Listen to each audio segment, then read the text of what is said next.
Hello everyone, welcome to English classes with Unit 1 of Class 8 poem The Ant and the Cricket. Word meaning Hindi explanation. This poem is adapted from Aesop's Fables. Let's start this poem in detail. Poem The Ant and the Cricket. Word meaning accustomed, used to singing, in the habit of singing. गाने की आदत. Famine, scarcity of food, having nothing to eat. अकाल, lay nothing by, save nothing. Quote, old English said. English का पुराना word, it means said. Summary of the poem. The Ant and the Cricket is an interesting poem that is in form of a story. चींटी और झिंगूर एक interesting poem है. This is written by Greek writer Aesop. This poem is a fable. यह एक fable है. Fable क्या होता है? A story consisting of animals, insects as a characters that conveys a moral. एक कहानी जिसके अंदर characters, animals और insects होते हैं, एक नैतिक मैसेज कन्वे करती है. In this poem, there is a story of two insects, a cricket and ant. The cricket is a silly that does not care about his future. जो cricket है वह आलसी है, वह केयरलेस है अपने फ्यूचर के बारे में. He wastes his time in singing and dancing. वह अपना टाइम डांस में और सिंगिंग में वेस्ट करता है. But the ant is hard working and wise. It spends her time to collect food and other needs able things for future. After that, the pleasant season passed and winter started. Now the cricket was in trouble. He has nothing to eat and nor any shelter. He went to ant for borrow something, but the ants replied that they do not borrow nor do they lend to anyone. Thus, through the poem, there is message for human beings. Those do not do their work on time, they face the problems. Here is Hindi explanation of summary. The Ant and the Cricket. A fable is a story often with animals and characters that convey a moral. Fable एक ऐसी कहानी होती है जिसमें characters, animals होते हैं और वह एक नैतिक मैसेज देती है.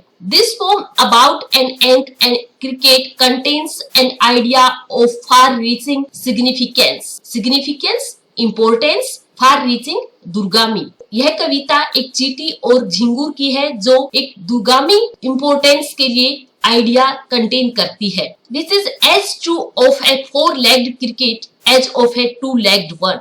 वह चार पैरों वाले झिंगूर के लिए भी उतनी ही सच्ची है जितनी दो पैर वाले झिंगूर के लिए. Here the poet indicates to human beings to use word two-legged. Surely you have seen a cricket that has two legs. निश्चय ही आपने दो पैरों वाले झिंगूर को देखा होगा. A silly young cricket accustomed to sing. आलसी जवान झिंगूर जो गाने का आदी था. Through the warm sunny months of gay summer and spring. वह धूप वाला गर्म महीना गाते हुए और डांस करते हुए स्पेंड करता है जो समर और स्प्रिंग सीजन होता है.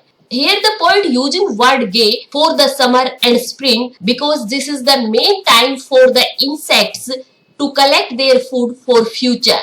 Began to complain when he found that at home. When the cricket found that there is nothing at his home and he started to complain.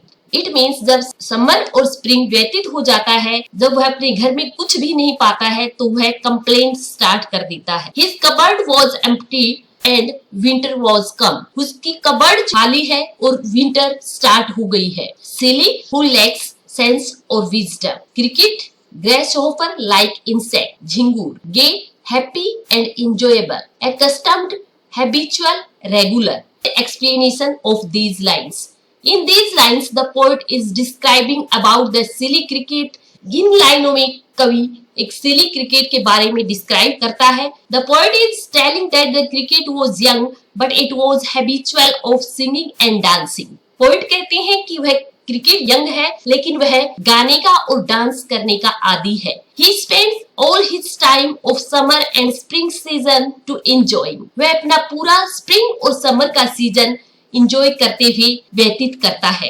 He did not collect any eatables. The time of summer and spring season is the major time for the insects to collect the food and for making shelter. So the poet used gay word for this time. Summer और spring का season है वह major time होता है insects के लिए, खाना इकट्ठा करने के लिए और शेल्टर बनाने के लिए। इसलिए पोइट यहाँ पे ये वर्ड इस टाइम के लिए यूज करता है। But soon this time passed away, लेकिन जल्दी ही ये टाइम व्यतीत हो जाता है। एंड विंटर सीजन स्टार्टेड, और सर्दियां शुरू हो गई। There is nothing to the cricket for eating and living. His cupboard was empty and he started to complain for this. Not a crumb to be found on the snow-covered ground, not a flower could he see, not a leaf on a tree. Oh, what will become, say the cricket, of me? Crumb, a small fragment of bread. इसके बाद cricket ने अपने cupboard में एक भी छोटा टुकड़ा bread का नहीं मिला उसे। Know on the snow covered ground, और उसके बाद विंटर सीजन में चारों तरफ ग्राउंड स्नो से कवर हो चुका था। Not a flower could he see, कोई भी फ्लावर वह नहीं देख सकता था। Not a leaf on the tree, और एक भी लीफ ट्री के ऊपर नहीं थी। इट मीन्स कि हैवी स्नोफॉल से सभी पेड़ों के पत्तियां और फूल झड़ गए थे। ओह, व्हाट विल बिकम, उसके बाद कि मेरा क्या होगा, यह कहते हुए वह सरप्राइज्ड और सैड होता है। There was not a small piece of bread to be found, it means there is nothing to eat, कि वहां उसके पास खाने के लिए कुछ भी नहीं था। There is only snow on the ground, ground पे केवल स्नो थी। And he could not see any flower और a leave on the trees, वह पेड़ों पे कोई भी पत्ती और फूल नहीं देख सकता था। It means leaves and flowers of the trees fallen down due to heavy snowfall. Seeing this, the cricket became disappointed and exclaims, "Oh, what will become of me?" यह देखकर क्रिकेट बहुत ज्यादा दुखी हुआ और अपने आप के लिए कहता है कि मेरा अब क्या होगा। At last, why the starvation and famine made bold, all dripping with wet and all trembling with cold, away he set off to a miserly end to see if to keep him alive he would grant. Starvation, भूखमरी, famine अकाल, dripping टपकते हुए, trembling कपकपाते हुए, miserly कंजूस। At last, by starvation and famine made bold, last में भूखमरी और अकाल ने उसे कुछ साहस दिया, कुछ वह बोल्ड हुआ। All dripping with wet, वह गीले से बहुत ज्यादा टपक रहा था। And all trembling with cold, और वह ठंड से कपकपा रहा था। Away he set off to a miserly ant, वह एक कंजूस एंट के पास चला। To see if to keep him alive he would grant, उसको जिंदा रखने के लिए, जीवित रहने के लिए वह कुछ उसे देगी, उससे कुछ मांगने के लिए वह चला। Starvation, hunger, famine, death, dripping very wet, miserly savvy और mingle, trembling, shaking, shuddering, set off, get off और departs. Explanation: The cricket had nothing to eat. He was starving with hunger and shivering with cold. Cricket के पास खाने के लिए कुछ भी नहीं था, वो भूख से पीड़ित था और ठंड से कपकपा रहा था। Due to hunger and cold, he mustered his courage. भूख और ठंड के कारण उसने अपना साहस जुटाया। And went to seek the help of a miserly ant, और वह एक कंजूस एंट की हेल्प लेने के लिए चला। The ant lived far from there, एंट वहां से दूर रहती थी। And he went to the ant of expectations that it will help to him. Him shelters from rain and a mouthful of grain he wished only to borrow. He had repaid to tomorrow. If not, he must die of starvation and sorrow. Sorrow, disappointed, starvation, hunger. Him shelter from rain. Cricket and से कहता है कि वह उसको बारिश से बचने के लिए shelter they. And A mouthful of grain, और थोड़ा बहुत कुछ खाने के लिए दे। He wished only to borrow, वह इसे उधार चाहता है। He had repaid to tomorrow, वह उसे कल वापिस कर देगा। If not, he must die of starvation and sorrow, यदि वह उसे बोरो नहीं करेगी तो वह भूखमरी से और दुख से मर जाएगा। Mouthful of grain, the quantity usually taken into the mouth at one time, एक बार जो माउथ में जितनी क्वांटिटी के साथ कोई भी चीज खाई जाती है। Borrow, take and use with the intention of returning, किसी भी चीज को वापस देने के लिए लेना। Repay, pay back. Sorrow, a feeling of deep distress caused by loss. Explanation: The cricket requested the ant to lend it some food and shelter for some time. Cricket उससे रिक्वेस्ट करता है कि वह उसको कुछ समय के लिए खाना और shelter they. He promised to ant that he'll pay back soon, next day or else it will die because of chilling cold hunger and distrust of not doing anything. Says the ant to the cricket, I am your servant and friend, but we ants never borrow, we ants never lend. After listening to cricket, यह सुनने के बाद एंट cricket से कहती है, मैं तुम्हारी servant हूँ, तुम्हारी फ्रेंड हूँ, लेकिन हम एंट्स कभी किसी को न तो उधार देते हैं और न ही उधार लेते हैं. Lend means grant to someone the use of something on the understanding that it will be returned.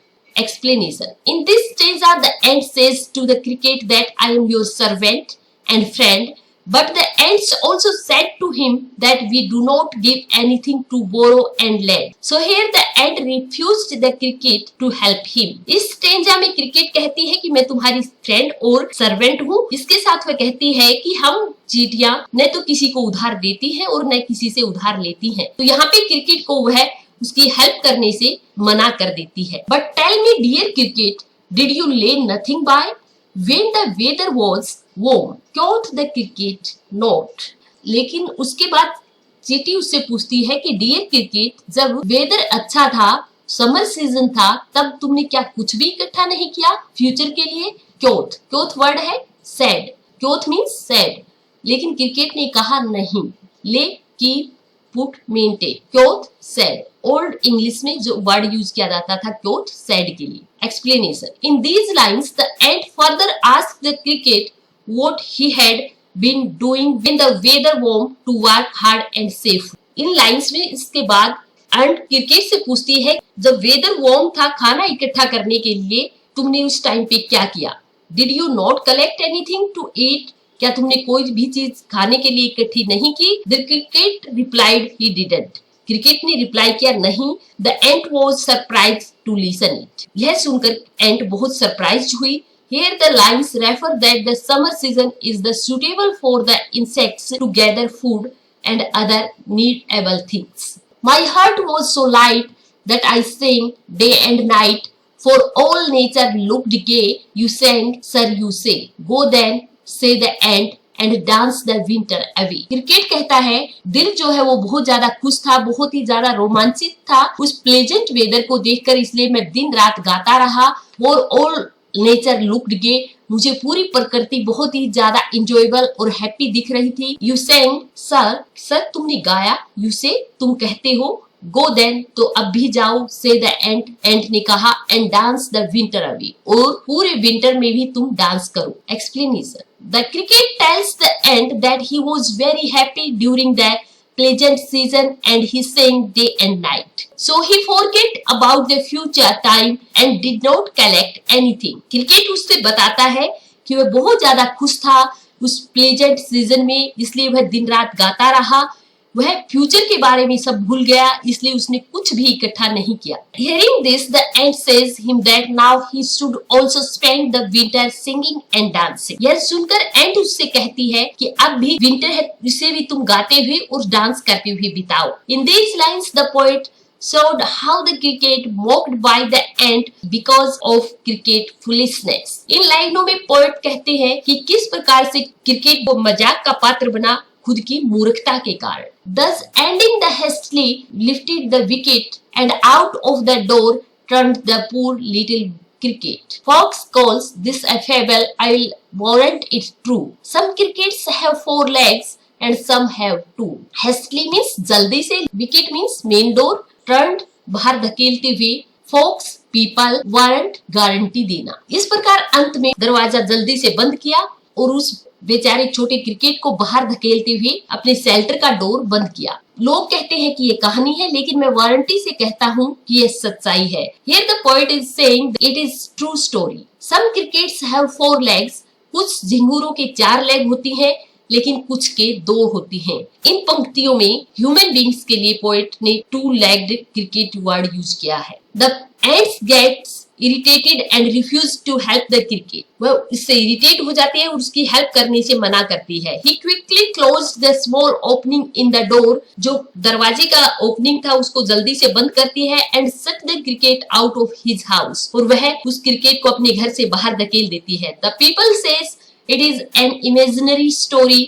लोग कहते हैं कि एक काल्पनिक कहानी है. But the poet says it with warranty it is true. लेकिन पोइट इसे वारंटी के साथ कहते हैं कि यह सच्चाई है। He refers to the story in the poem as a 4-legged cricket। यह वह कहानी में 4-legged क्रिकेट को रेफर करते हैं and human as 2-legged cricket और व्यक्ति को 2 पैरों वाला झिंगुर कहते हैं। The moral of the story is very true. Moral कहानी का बहुत ही सही है that it happens actually in real life too. Thank you.